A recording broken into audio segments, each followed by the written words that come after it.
하나님의 부유하심은 어찌 그리 크십니까? 하나님의 지혜와 지식은 어찌 그리 깊고 깊으십니까?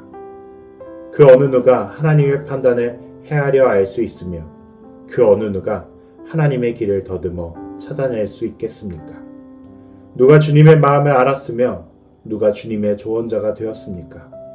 누가 먼저 무엇을 드렸기에 주님의 담례를 바라겠습니까? 만물이 그에게서 나고 그로 말미암아 있고 그를 위하여 있습니다. 그에게 영광이 세세에 있기를 빕니다. 아멘. 바울은 그의 가장 위대한 서신인 로마서를 읽는 우리가 이 서신의 마지막 모퉁이를 돌면서 낭떠러지 앞에 서는 것과 같은 마음을 느끼길 바랬던 것 같다. 어쩌면 우리는 이 지점에서 이런 경관이 나타나리라고는 예상하지 못했을 것이다.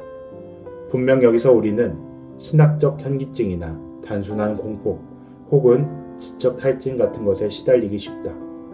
그러나 바울의 논지에는 놀라운 단순함이 있다. 이 지점에서 우리가 할 수 있는 일이라고는 그저 길고 깊은 숨을 들이마시고 경이로움에 머리를 끄덕이며 하나님을 찬양하는 것뿐이다. 실로 하나님은 우리가 상상할 수 있는 그 어떤 것보다 훨씬 더 심오하고 위대한 생각과 계획을 갖고 계시며 그것을 성취하시는 분이다. 유대인들에게 성경을 사용해 하나님을 찬양하는 풍부한 전통이 있었다.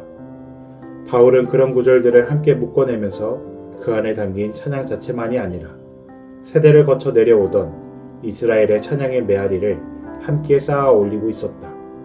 시편은 하나님의 지혜와 사랑이 얼마나 특별한지를 송축하고 찬양하는 것으로 가득하다. 잠언과 욥기는 언제나 우리보다 앞서 계시면서 우리를 놀라게 할 새로운 일을 행하시는 하나님에 대한 경외와 신비감을 경축한다. 지나서 돌아보면 하나님이 행하신 일들은 늘 새로운 일이었음에도 불구하고 언제나 정확히 옳았으며 우리가 도저히 가늠할 수 없을 만큼 뛰어난 지혜와 풍부한 통찰력으로 가득했다. 이어지는 35절은 위대한 책 욥기가 거의 끝나가는 41장 11절을 직접 인용한다. 하나님은 누구에게라도 갚을 것이 없다. 뭔가를 갚으셔야 한다는 생각, 즉 우리의 출생, 미모, 머리 혹은 행동에 대해 하나님께 책임을 물을 수 있다는 생각은 인간의 고질적인 착각이다. 우리는 그럴 수 없다. 하나님께 선물을 드리고서 편안하게 등을 기대고 앉아 하나님께 그것을 다시 갚으라고 요구할 수 있는 사람은 어디에도 없다. 나는 할 일을 다 했으니 이제는 하나님이 이 일을 제대로 하실 차례라고 주장할 수 있는 사람은 아무도 없는 것이다. 압도적인 생각의 범위를 보여주는 마지막 문장이 지시하듯 사실 우리의 모든 존재는 그에게서 온 것이다. 우리가 가진 모든 것도 그에게서 온다. 존재하는 모든 것, 창조세계 전체가 그의 손으로 만든 작품이며 그의 권능과 사랑이 그의 존재를 지탱한다. 우리가 하는 모든 일의 근원은 그의 임재로 거슬러 올라가야 하며 인간의 모든 일과 활동은 가장 높이 치더라도 주권자이신 하나님 앞에 사랑으로 드려져야 할 섬김에 지나지 않는다. 하나님의 새 창조 계획 역시 아직은 미완성이다. 그러나 건축가는 설계를 마쳤다.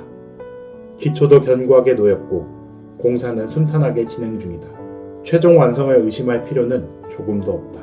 그러므로 지금은 단순히 감탄 정도가 아닌 그 규모와 범위에 완전히 압도된 채 순전한 경외심과 숨이 멎을 것 같은 경이감 속에서 뒤로 물러설 때다.